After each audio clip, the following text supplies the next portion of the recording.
You are listening to the Push Media Podcast Network.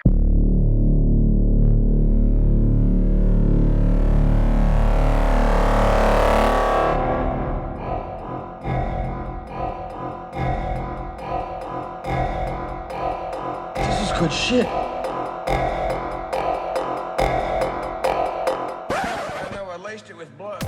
I don't think there's anything too evil or tragic or just downright sad or depressing to exempt itself from being made fun of. I don't think there's a war, a hypothetical school bus full of children crashing, a terrorist act. I don't think there's a 9/11. I don't think there's any event that's above somebody trying to make fun of it, to extract some comedy from it, and somehow say some words in an order that can combine a cultural awareness of the event and comedy and hopefully make somebody laugh. Because, that's really important. It is more than you want to think. And I know saying this, having this point of view, a lot of times kind of comes off as just, another too educated for his own good white guy who's really kind of just coming off as a dick, even though in his head he thinks he's like some revolutionary libertine fighting for the First Amendment. I might be that guy. I'm probably not. I don't think I am. And I'm not saying this point as someone similar to that guy. But the reason I think anything can be made fun of is because you got to think about what comedy is for a second. Think about what it means to laugh. When you laugh, think about the feeling of laughing, right? 9 times out of 10, it's involuntary. It's something that whether you want to or not, you just do. You can't help it. Could be the situation, could be a joke somebody said, could be a conversation with your friend, homeless person, or parents, or anybody in between. When you laugh, that moment where you're laughing, you're not thinking about anything else in the world. You're not worrying about any other problems that you may have. You're not worried about money, commutes, your job, work, anything. You're not worried about anything. For that 2 seconds maybe that it lasts, you're just laughing, and it's a borderline out-of-body experience. Right? Would that be a fair assumption of what it means to laugh? I think so. So thinking about what laughing is, and now that you kind of have that idea in your head, like a real laugh, like a real fucking from the stomach, like a gut laugh, just a guttural, you can't help it, it's like you're blurting out type laugh. Think about the opposite of that feeling. Think about the literal counter opposite of a laugh. Think about what that must be like. Think about the hardest you've ever laughed. A story that I'm sure you'll always remember until you're dead. Isn't that funny? The stories that you seem to remember the most are the ones that you laugh the most in. Now that you've pictured that moment, think about taking that moment and making the literal polar opposite negative image of it. That feeling, flipping it on its head. What would that be? Well, that would probably be awful, right? That would be terrible. That'd be horrific. That must just be fear like nothing you've ever experienced. Probably terror would be a more apt word for what that must be. Right? Like, think about that. The opposite of involuntary laughing must be fearing that your life is nearly over. That level of panic. So, when you try to claim that there's a situation, that there's anything that's happened that is a topic too tragic to be made fun of, what you're doing, or at least the way I see it, is excluding people who may or may not, key point, have the ability comedically to pull off a joke about something so sad. But if it's done correctly, if it hits, if it works, and what I mean by works is that this person will make the joke, whether they're a professional comedian or not, or just in life, and if it doesn't offend the person, or better yet, it hits, it lands, it's a success, and it makes a person laugh, especially a person who is on a personal level affected by whatever horrific thing you're making a joke about. If you can make that person laugh, what you're doing is giving them that feeling we talked about, that absolute ecstasy, that joy, that feeling that is attached to every great memory you have. What you're doing is giving them a moment of that, a fleeting goddamn 2 seconds of it, to help them forget about the shit thing that has pretty much taken up all the space in their motherfucking brain all week, or all month, or all year, or all generationals, family stretches of time. You know what I'm saying? So when you say something's off limits for jokes, what you're saying is, hey, everybody who's affected by something truly awful, we're too off-put by the idea of even thinking about that horrible thing you must have gone through that we're going to say it's too tragic to make fun of. But that's not even asking the person who experienced the problem. I know. Pete Davidson is not a great example for pretty much fucking anything. Other than the fact he now is doing like smart water commercials, which I guess is a step in the right direction now that you're aware of the fact you should drink more water, Pete. Congratulations. But apart from him kind of just being a douche, any 9/11 joke that anyone makes at Pete Davidson's expense, there have been ones I've seen on Comedy fucking Central roasts that don't work, and everyone goes and it groans and it's awful, but that's the fucking cost you pay for taking these big swings at these horrible, sad topics. But the ones that do hit are hilarious. And Pete Davidson himself, who, if you don't know, and I don't know how you'd know who Pete Davidson is and not know this part, that his father was a fireman who, of course, passed away during 9/11 when he was heroically saving people that day. That's something that has defined Pete's life, I bet. Clearly, if you have HBO Max, you know all about that. But if you told that kid that you can never make a joke about 9/11, it becomes this monster you can't talk about inside until it consumes you. But if it becomes this thing that you can be comfortable having a sense of humor about, and when we're talking about tragic events that affect people, having a sense of humor about it, I think really means being okay, or having the ability to, for at least moments in time, not care about it as much. Being able to compartmentalize and not just be completely consumed by sadness or guilt the whole time. Having a moment, whether you can only do it for a second, for the length of one joke, where you can stop taking something that serious. And that is a good thing.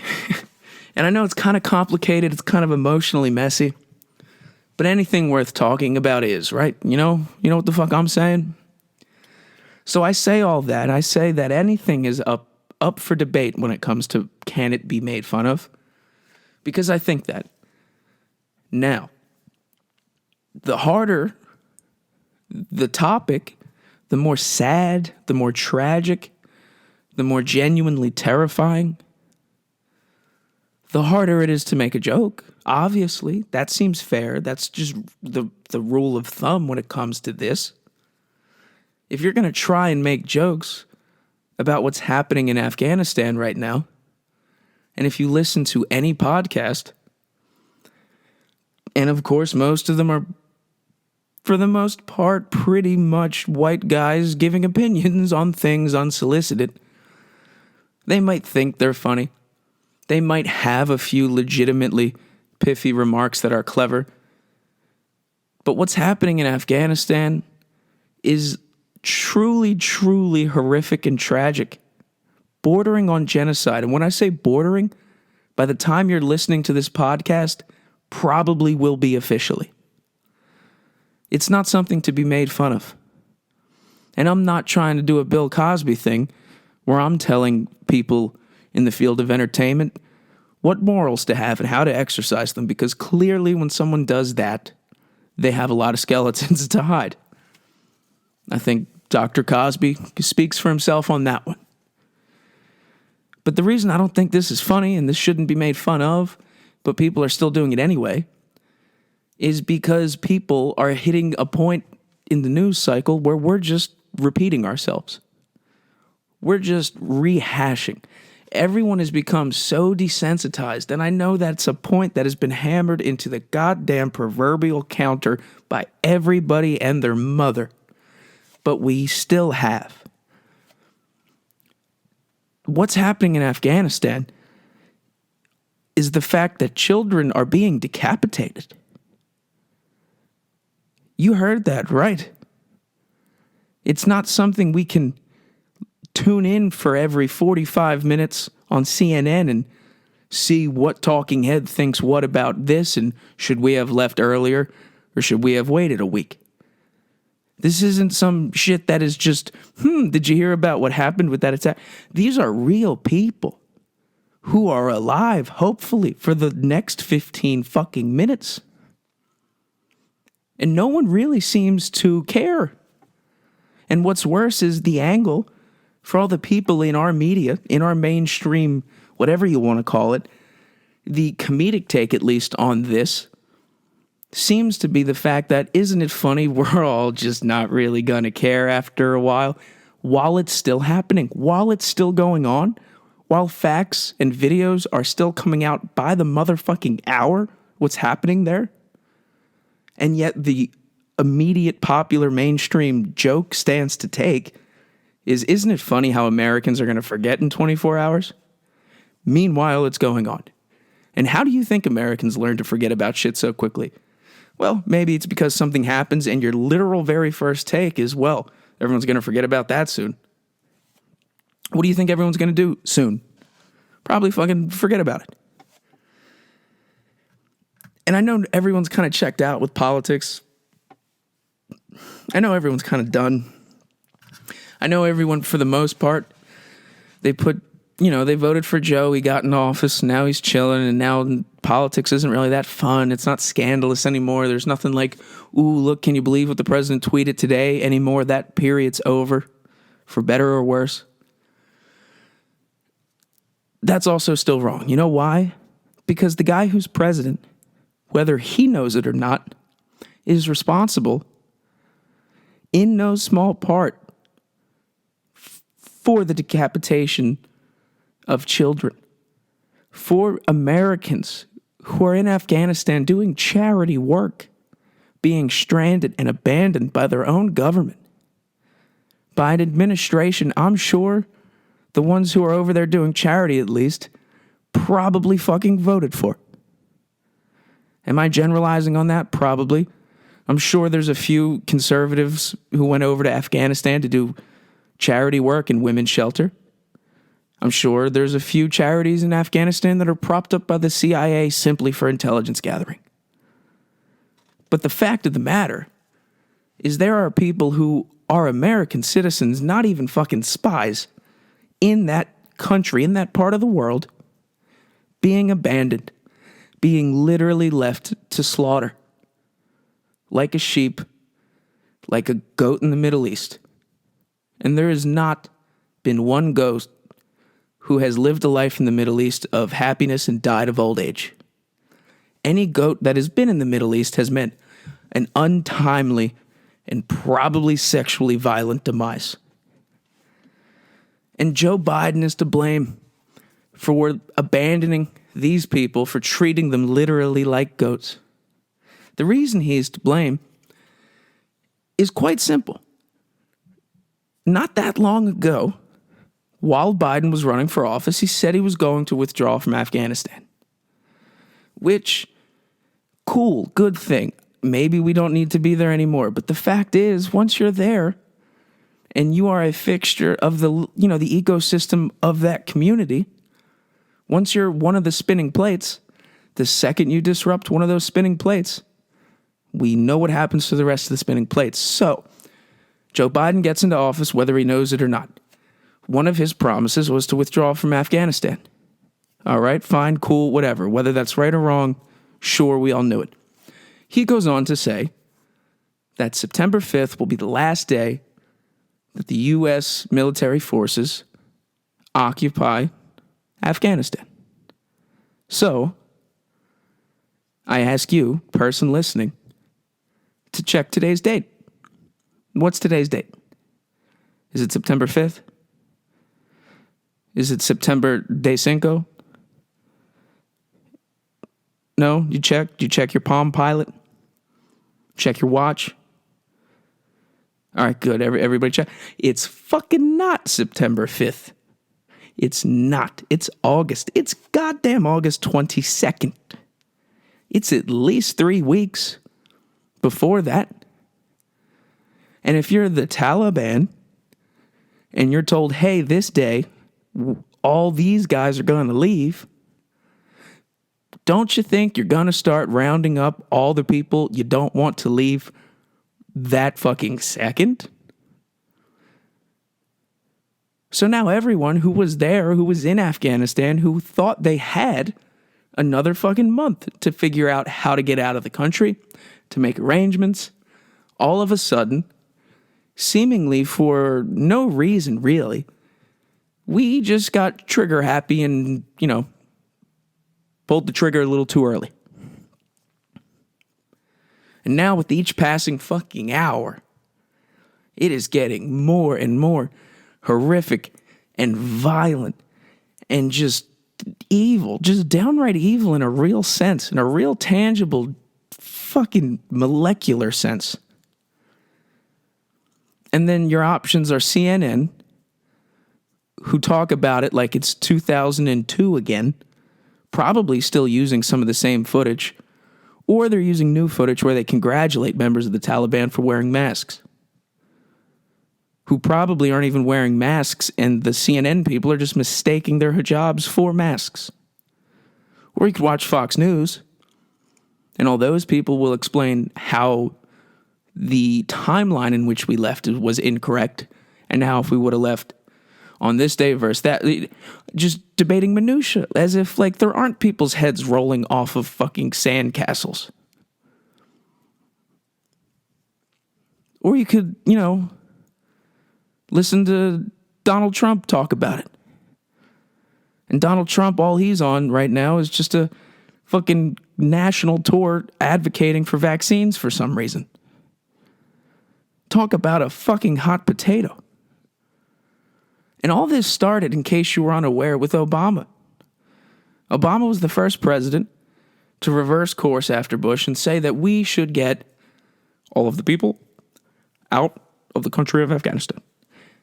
And that's a good idea on paper. He was an idealist coming in. We need idealists. They're what make ideas happen. A lot of idealists get shot in the back of the fucking head, but, you got to crack a few eggs to make an omelet. You know what I'm saying? So Obama gets elected on the idea that we're going to withdraw from Afghanistan. Why we were in Afghanistan in the first place? Very complicated and depends on who you ask. Potentially we were there all the way back to the 80s and 90s when we were just not trying to fight Russia directly. You ask a different person, they'll say we're there for Purdue Pharma to have opium. Ask a different person, they'll say we're there for the oil. So no one really knows, and it's not really that important. It doesn't matter why we're there. What matters is the fact we're there now. That's just what the fuck it is. So now what are we going to do about it? And what we should do about it, at the very least, I would think, is stick to our timelines. If we're talking about as a country, we have to pick a day where we have immediately, for all intents and purposes, gone to war with a country. We're like calling up the other country saying, hey guys, trying to schedule, can you do September 5th for an all-out religious apostate war or not? And then once you schedule that date, if you have to have that awful experience and you still have to schedule it, you still have to put that on the calendar, the very least you should do is stick to the date and not try and sneak attack or sneak withdraw. What are you, the fucking French? And sneak withdrawal and leave American citizens who had faith in you as a country, in the government that they voted for probably, to make sure that they get home to see their families and don't end up beheaded in a country that they went to out of the goodness of their fucking heart to do charity work. Hopefully, if not espionage. But even then, this is not funny stuff. It can still be made fun of. I've just yet to hear anybody talented enough to be able to pull it off. You can make fun of anything, but you have to be good enough to make fun of it, to pull it off. And if you're not, and you catch some heat, you got to be cool with dealing with that. But you have to be very, very, very fucking careful, Because when you're somebody who tries to constantly make these jokes, to take these big swings at these big tragic topics, an occupational hazard of that is you could end up pretty calloused, pretty numb to tragedy, pretty apathetic at a time when maybe more than ever we need more apathy. We need more empathy. I really am upset I said that wrong there, but I really do not want that to diminish from the point I'm making. Comedy exists to provide a moment for everybody to laugh, to provide a brief moment of relief from the fucking pitiful existence you're experiencing right now, whether that's from your own fault or whether that's because, a militant group has a fucking rifle to your head. If a militant group has a rifle to your head, and you're probably not making it out, if you're someone who I just read about today, a mother from Virginia stuck in Afghanistan, who was there working at a university and now can't make it to an airport after several attempts earlier this week resulted in her witnessing murder firsthand. If you're someone like that, and you're in a situation, life or death, at the border with your passport, trying to get through to the plane to go home and see your family, I'm sure you've seen Argo. It got very fucking tense at the end.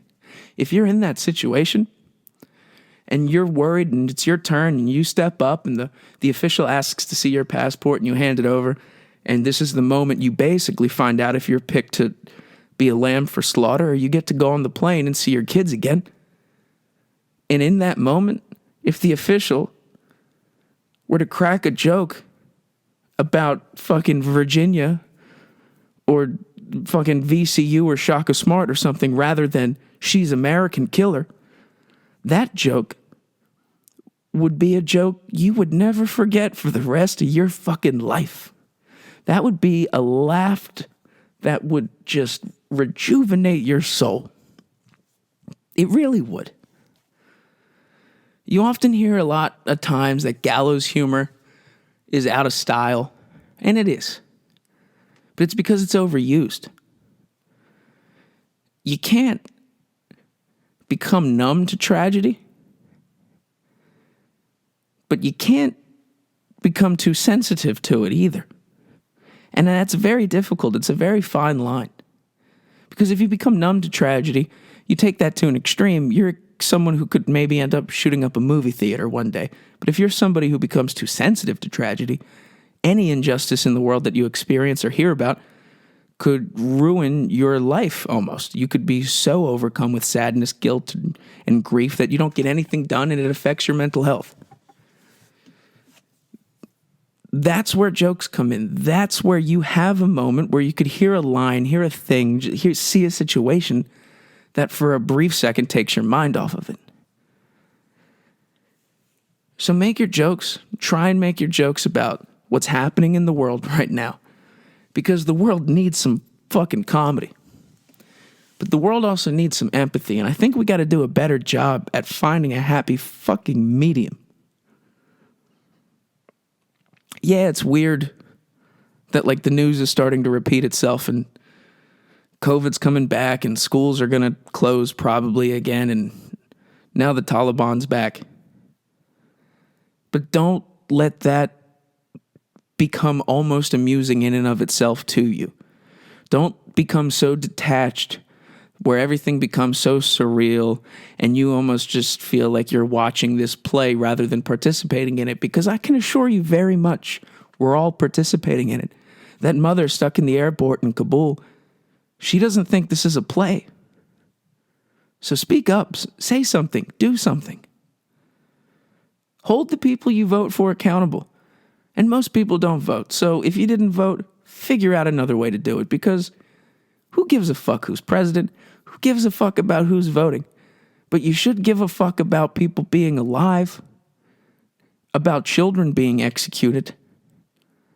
And I'm not going to sit here and try and explain and unpack the nuances of Middle Eastern geopolitics. I'm not qualified to do that at all.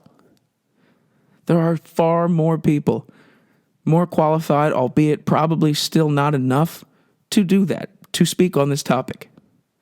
But what I do know, quite simply, is the United States president said, we're going to leave here September 5th. The bad guys said, cool, we leave early. People are still stuck. Those are all the facts you need, really. What else do you need to know? You don't need to know about the Mujahideen. You don't need to know that Osama bin Laden's code name with the CIA was Tim Osman. You don't need to know any of that shit. You don't need to know about Desert Eagle. You don't need to know about black site prisons. None of that matters. It's cool. It's fun. Go ahead, read about it. But be careful. Don't think everything's a fucking Tom Clancy novel. There's still people with children out there who want to come home in one piece, preferably. That's important. That's what's important. Don't politicize everything. And I know that's too late. Everything's politicized. Biden probably doesn't even know he signed some paper to have everyone withdraw from Afghanistan. Because Lord knows who's calling the shots in that administration. But what I do know is, as people, especially the people who have somewhat of a voice, the people who talk for a living professionally, have a little more empathy for what's going on. Try to remember that although you may live in Los Angeles, in New York, up Joe Rogan's asshole in Texas, that this isn't just a thing that you can break out some old accents and characters you used to do before 2009 on stage. Try to remember that there's a genocide happening now. There is a genocide that an American president is responsible for. An American president who was recently called the fucking general of something in the UK. I don't know how the British Army and Navy works. They're all ne'er-do-well, haughty people in stupid outfits when it comes to the military. But the point is, one of the highest ranking generals in the British Army just today said that fucking Joe Biden should be court-martialed. And everyone else in NATO agreed. That is insane. That's basically all the biggest Western nations in the world pretty much agreeing that they don't have a lot of confidence in the President of the United States anymore. Wow, right? Crazy. Not to mention the Taliban has been rubbing shoulders, diplomatically sucking dicks with China and Russia and Iran, all of our enemies. This is bad.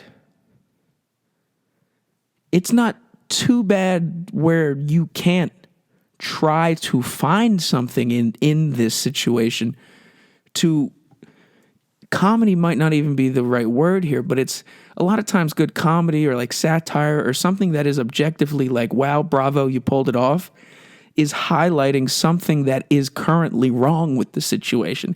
It's highlighting it, pointing it out in a way that's amusing, but ultimately will stick in a lot of people's head as that's a problem we should address. That's what you need to be able to do. Fuck. Man, I wish this wasn't happening. I wish I didn't give a shit. I don't know why I give a shit. I don't know why I'm following the news. But once you're in it, you can't stop, and watching it is really fucking sad. Damn. Fucking... I hope I hope it stops. I really do. Shit. Well, in some lighter news, and I mean that skin tone wise, Rachel Dolezal is now on OnlyFans selling pictures of her toes. That's right. If you don't remember who Rachel Dolezal is, she was the white bitch from Minnesota who thought she was black. And I'm not talking about Prince, but she's now on OnlyFans. And that's wild, because I don't think... Do people really like feet like that? Like, truly, really? Like, I know a lot of girls who love to, like... It's like a joke. Like, they'll crack, like... You know, like, oh, if I'm short on rent this month, I'll just sell pictures of my feet to dudes or whatever. And I'll laugh along, haha. But, like, are there really fucking dudes who like feet like that? I don't. I actively don't like feet. I barely like my own feet. I tolerate them. I stand on them, haha, pun intended. I don't like them like that. And I sure as fuck don't want Rachel Dolezal's feet. I don't know how Rachel managed to turn herself black, or if she did or not. I don't even know what the science has been updated to mean we could do anymore, but assuming she used some spray tan method, I'm sure her feet look fucking weird. And OnlyFans is not even gonna have porn anymore. They're gonna make women cover up their vagina holes now. Can you believe such a thing? OnlyFans. The business that revolutionized the ability for people to show their genitalia to other people for a nominal monthly fee is now pivoting to become an Instagram people pay for, I guess. What the fuck is that all about? And obviously it has something to do with the banks and something like that, I'm sure, because everything has everything to do with the banks. It all goes back to the central banks. Why do you think one of the major countries in the Middle East doesn't have a central bank? Anyway, I'm pretty sure Bella Thorne is to blame for all of this. The girl from Wizards of Waverly Place or Sunny with a Chance, one of those, who then ended up doing ecstasy with Machine Gun Kelly, and now she shows her tits through a pair of red suspenders on the VMA stage or something. She joined OnlyFans, didn't show her tits, made $7 million, got every hard-working whore very sad, and then OnlyFans' response was to go to their backers who said, you know what, no more porn, you all better learn photography. Hey girl with a clit piercing, I hope you can learn the exposure triangle, because you got to cover up your pussy and get to architecture photography. Or start a podcast. But if you're a pornographer, I really don't know how you could get into audio content. I guess phone sex, but no one's doing that. We're too scared to even talk on the fucking phone anymore. We're too scared to talk on the phone that more people just talk to themselves and record it, and that's it. People don't even they'll record and then send it as a message, then they won't even talk to each other. And people don't have phone sex anymore, I don't think. I saw fucking Girl 6, that stupid Spike Lee movie with Halle Berry, for no reason at all. I was 11. Definitely shouldn't have done that. Don't know how or why I did it. But no one's having phone sex anymore. The last time that happened, everyone loved Entourage. Man, and the last time everyone loved Entourage, we were fresh into invading Afghanistan.